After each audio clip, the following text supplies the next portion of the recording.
How do you look forward to this ILT20 personally? I'm really looking forward to it. Our season opener is against MI.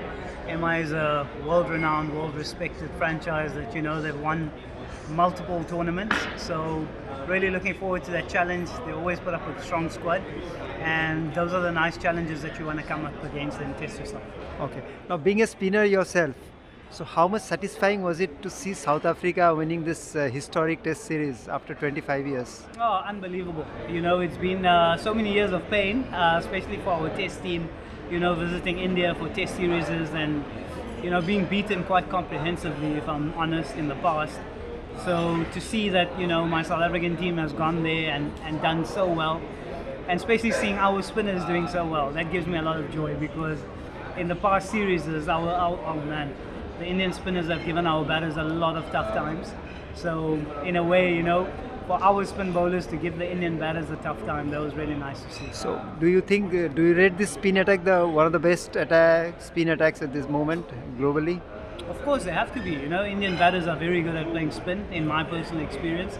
And for our boys to go out there and trouble them with spin so much in their home conditions, of course, they have to be, the best trio, I would say. And I'll add a fourth in Aiden Markham. So we've got 4 spin options, left-handers, right-handers, off-spin, and left-arm orthodox. So I think, you've got to back them in any condition. You miss playing in this squad? Yeah, definitely. Obviously, every time you're part of the South African team, it's the best thing you can ever do for yourself as a player. Playing for your country, nothing gets bigger than that. So yeah, definitely, it's the best feeling whenever I play for South Africa. It's not just the red ball format, even in white ball format also, in T20 World Cup you did so well. So for a team which were considered as chokers, now they are winning everything. So how do you see South Africa come up this? Look, obviously it's been a lot of years in the making. You can see, probably since 2021, 2022, we started performing better and better in knockout games, and then we eventually got to the semi-finals of the 2023 World Cup, then the final of the T20 World Cup in 2024, and then winning the World Test Championship against Australia. So, as South African cricket, we've been trending upwards. And I'm really hoping that we lift our first World Cup very soon. Okay. Now talking about India, where did India go wrong? Do you think is there a spin ploy that didn't work? It is their own ploy that backfired. Do you think something that could have? Look, I don't know where India went wrong, but I would like to say that sometimes you have to give the opposition credit. And our South African boys played brilliantly with the ball.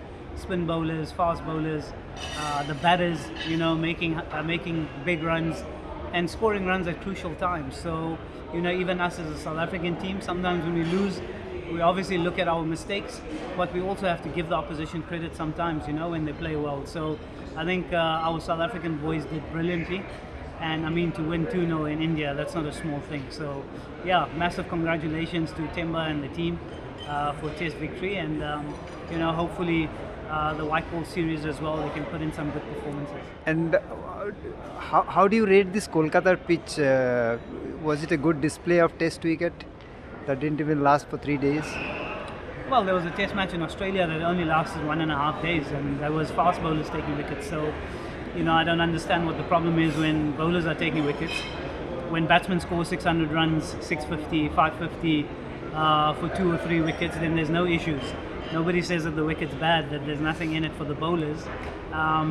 But if spin bowlers are taking wickets, then all of a sudden everyone's complaining about the wicket. So I think sometimes it's okay to let the batters work hard for their runs as well, rather than making the bowlers always work hard on flat wickets. So yeah, look, as a spinner myself, I don't see anything wrong with it. Sometimes the batters have to work hard, sometimes the bowlers have to work hard. So yeah, I think there's always a lot of uproar whenever there's a lot of wickets that fall. But there's no uproar when there's flat wickets and the game goes to 5 days with no results. And there's so many runs being scored. Everyone still celebrates a batter's 100. Nobody says that 100 doesn't count because it was on a flat wicket. 100 is a special thing, whether it's on a tough wicket or a flat wicket. It's a special milestone. So I think we should also appreciate when bowlers take wickets. Sometimes the wicket assists them, sometimes it doesn't. So yeah, as a bowler myself, I don't see anything wrong. Now this T20 series is coming up. There will be 5 T20s and there'll be World Cup next year. So how are you, looking forward to this phase? And in 2027 there will be ODI World Cup in South Africa at home. Yeah, So I think both the things, exciting times for South Africa. yeah, it's a very exciting time for South African cricket. You know, with two World Cups coming up, the T20 World Cup early next year, and then the 5th year of the World Cup in 2027. And I'm sure the guys are going to give it their all in India and hopefully win both the series. You know, that's always the plan whenever you tour as a South African team. You want to win all the series, no matter who the opposition is. And I'm sure the boys will be working hard to try and get the best result possible.